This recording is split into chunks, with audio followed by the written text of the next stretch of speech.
You're being sabotaged, and you don't even know it. The worst part? The sabotage comes from where you least expect, from people close to you, people who say they support you but secretly undermine you. They smile in your face, yet feel relieved when you fail. And the worst, you sense that something's off, but you can't explain it. Until now. Carl Jung, the master of depth psychology, revealed that the shadow, this hidden side of the mind, is responsible for treacherous behaviors the person themselves doesn't even understand. Envy disguised as concern, irony disguised as a joke, support disguised as simply being present. This isn't theory, it's what you're living through and haven't known how to name. Today, you'll understand it all. In this video, I'm going to show you the 10 real signs that someone is sabotaging your life behind your back, according to Jung. And by the end, you won't just identify these behaviors clearly, it'll be impossible to keep letting them happen. Get ready to flip your awareness on, strengthen your mind, protect your energy, and cut off at the root what's been holding you back from growing. No mercy. Sign 1, poisonous humor. Some people hide poison in their smile and slip in little jabs in the form of jokes. Have you noticed? They do that little kidding that always targets your weak spot, your way of talking, the clothes you wear, the project you're excited about.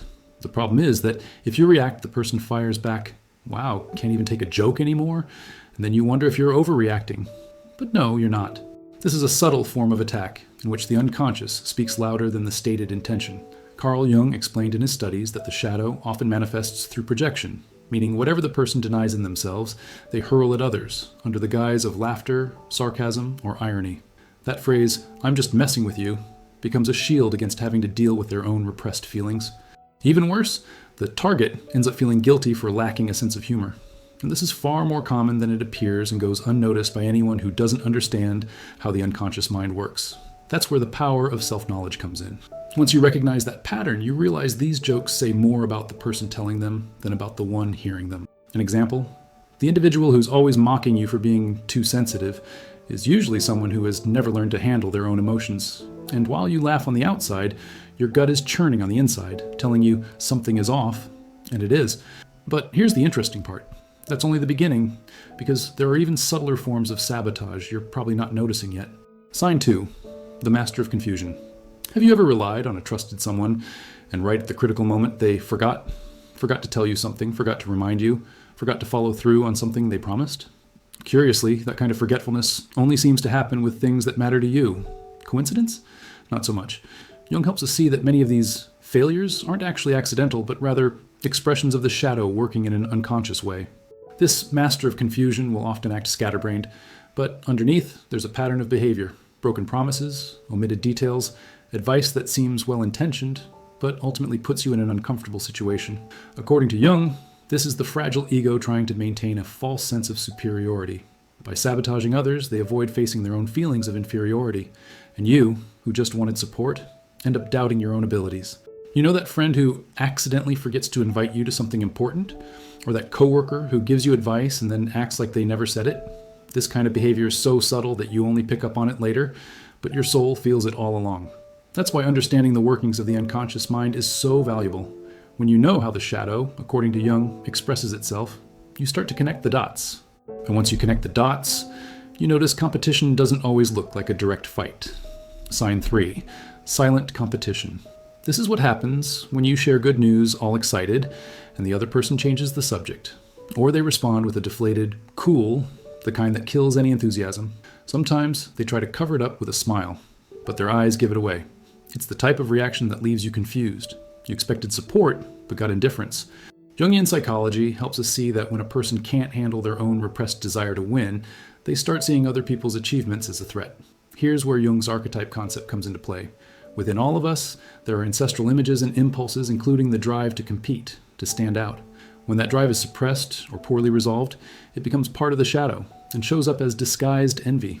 The person doesn't know why they're uncomfortable, but they feel it. And you feel it too, in the air, in the vibe, in that heavy silence following your triumph. That's the collective unconscious popping up in these everyday gestures. This kind of silent competition is especially common among those close to you. Coworkers, family members, even partners.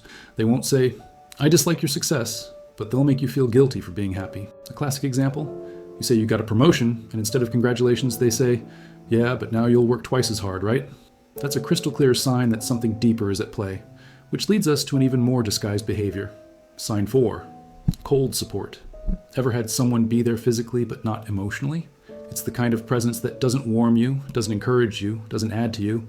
Strangely enough, to outsiders, it looks like that person's right there with you, doing their part. But inside, you feel alone. A deeper reading of Carl Jung's ideas would call this an emotional dissociation, a withdrawal that reveals much about the unacknowledged shadow in that person. This behavior often comes from people who never learn to handle their own emotions. So rather than open themselves up to empathize with you, they shut down. It's an invisible shield that protects them, but also hurts anyone nearby. Underneath it all is fear. Fear of being touched by strong emotions. Fear of confronting their own vulnerability. Jung famously said, ignoring the shadow is like leaving a fire burning beneath the rug. Sooner or later, it'll cause massive damage. In such scenarios, they might show up to your event, stay on the phone, even respond to your messages, but in a mechanical way, without any real soul in it. And that hurts, because humans need more than just company. We need connection. Often, emotional absence hurts more than physical distance. Once you spot that pattern, you're also likely to see another behavior disguised as love. Sign 5, controlling kindness. I only want what's best for you. Who hasn't heard that from someone who's really just trying to control them? It's the sort of care that comes with an instruction manual, hidden rules or conditions. It looks like protection, but in the details, it's actually bondage. Carl Jung helps us identify how many people, unable to control themselves, try to control others under the guise of affection. This subtle manipulation can come from parents, friends, partners, or colleagues. It's the kind of advice that sounds helpful, but actually steers you away from your own goals. Phrases like, "Don't do that now. That's not for you," or "I'm just scared you'll get hurt," come off as caring, but often reflect the speaker's own insecurities. Jung explained that when the shadow isn't recognized, it masquerades as good intentions and gradually stifles someone else's freedom in the name of protection. An example? Someone discourages you from changing careers because it's too risky. But deep down, they themselves never had the guts to follow their dreams, and seeing you try triggers the pain they've repressed. It's control dressed up as caring, fueled by fear. And when that kind of control no longer works on you directly, they start molding you indirectly through other people. That leads us to sign 6, gossip as a tool of the shadow. You know when you sense a shift in the air? People look at you differently. Circles that used to welcome you suddenly turn cold. Slowly, you realize your name has been thrown around where it doesn't belong. But nobody tells you anything straight to your face. It's in that twisted silence that gossip operates. One of the shadow's deadliest weapons, according to Carl Jung, because it works in the shadows, driven by a hidden desire to preserve the false self. Gossip isn't just a silly or social habit, it's a sophisticated mechanism of emotional sabotage. When someone spreads negative chatter behind your back, without ever bringing the issue to you directly, they're trying to destabilize you. Jung explained that such behavior arises when the ego can't handle its own inner truth and starts projecting onto others the things it fears in itself. It's as if they're saying, "If I bring you down in other people's eyes, I'll feel better about myself." Well, imagine a coworker who praises your skills to your face but keeps dropping hints about you behind the scenes, or a friend who, rather than talk to you about a problem, goes and vents to everyone else about you. It's how the shadow operates on a group level, like a virus spreading and infecting perceptions. And if you sense this happening frequently, brace yourself. There are even more treacherous ways people can sabotage you from behind a smile. Sign 7, forced happiness. Have you ever noticed someone faking a smile when you share a big success? That sort of reaction that seems rehearsed with a, "Wow, that's great," so empty that the air itself gets awkward. It's not just in your head. According to Carl Jung's shadow theory, someone else's success can dredge up uncomfortable feelings about everything the other person hasn't managed to be, do, or achieve. And so, genuinely smiling becomes nearly impossible. This forced happiness typically comes packaged with subtle remarks like, "Well, with your connections, of course," or "It was luck." The tone is light, but the message corrodes. Jung's concept of the shadow manifests here in the attempt to minimize someone else's shine, simply because their shine is unsettling. It casts light on the places the other person wants to keep dark. That's why it's sometimes easier to deal with direct criticism than with this kind of lukewarm, disguised support. An example? You tell someone you got accepted into a highly competitive program, and they respond, "Yeah, let's hope you can handle it, right?" It's that kind of statement cloaked in hidden venom. The compliment is half-hearted, while the real desire behind it, well, you can sense it in the air, and when the smile doesn't give it away, the body does. Because the unconscious speaks, and that's where silent language says it all. Sign 8, revealing micro-expressions. Some people may lie well with words, but the body never lies. A raised eyebrow, a smile that doesn't reach the eyes, a glance that shifts mid-sentence. These are tiny gestures, almost imperceptible, but they speak volumes. Depth psychology, as explained by Carl Jung, highlights how the unconscious finds ways to express itself when the conscious mind is trying to hide the truth. And the body is one of the unconscious mind's favorite channels. These subtle signals, so valued by Jungian depth psychology, often appear when you share something good. Instead of celebrating, the other person tenses up, changes their tone, or even sighs impatiently. It's as if the unconscious were saying, "I'm not happy for you," even though their mouth says the opposite. If you pay attention, you notice the disconnect, feel that something's off, even without knowing exactly what. You want to test this out? Next time you share a success of yours, watch carefully. Does their breathing change? Do their arms cross? Do they lean away from you? All of that is valuable information. The shadow, according to Jung, stays hidden when unrecognized, yet it always leaves traces, because even before your mind figures it all out, your soul already received the message. Which brings us to sign 9, intuition on high alert. You know when everything seems normal on the surface, but something inside you says it's not? You have no concrete proof, nobody said anything, but there's a deep, persistent unease. That's your intuition knocking. Carl Jung called intuition an essential psychic function, one that perceives what hasn't yet been processed by reason. And when it speaks, it's worth listening. Sometimes your soul has already understood what your mind is refusing to see. That intuitive discomfort can show up in small situations, a conversation that feels forced, a compliment that sounds fake, a partnership that doesn't vibrate right. You feel a slight tension, as if you're in a place where you don't belong. It's not pettiness, it's perception.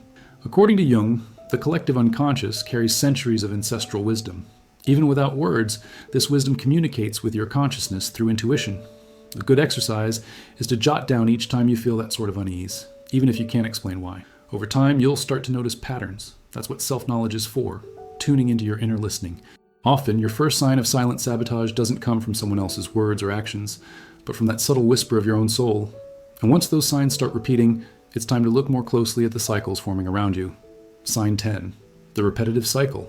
Have you noticed some people always end up in the same types of conflicts? Different names, different settings, but the energy is always the same. This isn't coincidence, it's a pattern.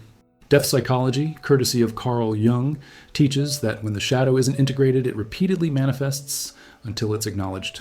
One of the most common ways to notice this is by watching how the person deals with you, as well as with others. Think of that coworker who's always misunderstood, or that person who's constantly having issues with someone. As soon as you realize this behavior isn't isolated but constant, it suggests there's an unconscious cycle at work. According to Jung, these patterns are fueled by unresolved psychic content that projects outward in relationships. The more a person avoids looking within, the more they repeat outside. How does the unconscious mind work? Like a broken mirror. It reflects, but in a distorted way. And here's the most important part. Once you recognize the cycle in others, you begin recognizing your own cycles too. What do you attract? Which behaviors do you tolerate? Which patterns keep showing up in your life? These questions aren't meant to blame you. They're meant to free you. And this freedom starts with awareness. The good news? There are practical ways to guard yourself from these cycles by strengthening your energy, your mind, and your psyche. Protecting your energy is as essential as protecting your home. You wouldn't leave your front door wide open for anyone to walk in, right? It should be the same with your psyche. Carl Jung shows us that individuation, the process of becoming who you truly are, requires firm boundaries. That means saying no without guilt, walking away without drama, and recognizing when a relationship drains you more than it nourishes you. Your peace is worth more than any social nicety.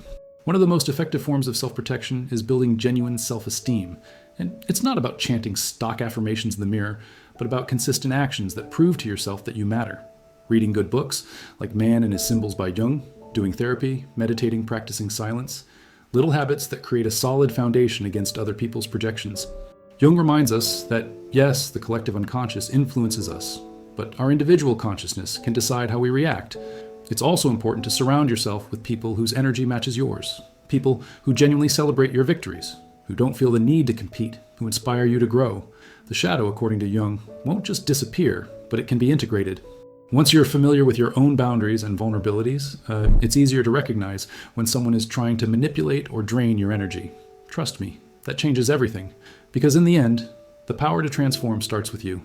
Each of these signs is like a beacon in the dark, showing you where manipulation, envy, and disguised competition lie. Ignoring them is like walking through a minefield with a blindfold on. Carl Jung said that everything we fail to confront internally will manifest externally as fate. Today, you have the chance to break that cycle. So here's the invitation. Go back and watch this again, with eyes wide open. And tell me honestly, Are you going to keep yourself surrounded by unconscious saboteurs, or are you going to take charge of your psyche? If this video stirred something in you, made you think, opened your eyes, subscribe to Beyond the Mind, turn on notifications, and share it with someone who needs to see beyond the masks. Here, you'll learn to master the unconscious, integrate the shadow, and awaken your entire inner potential. This is just the beginning.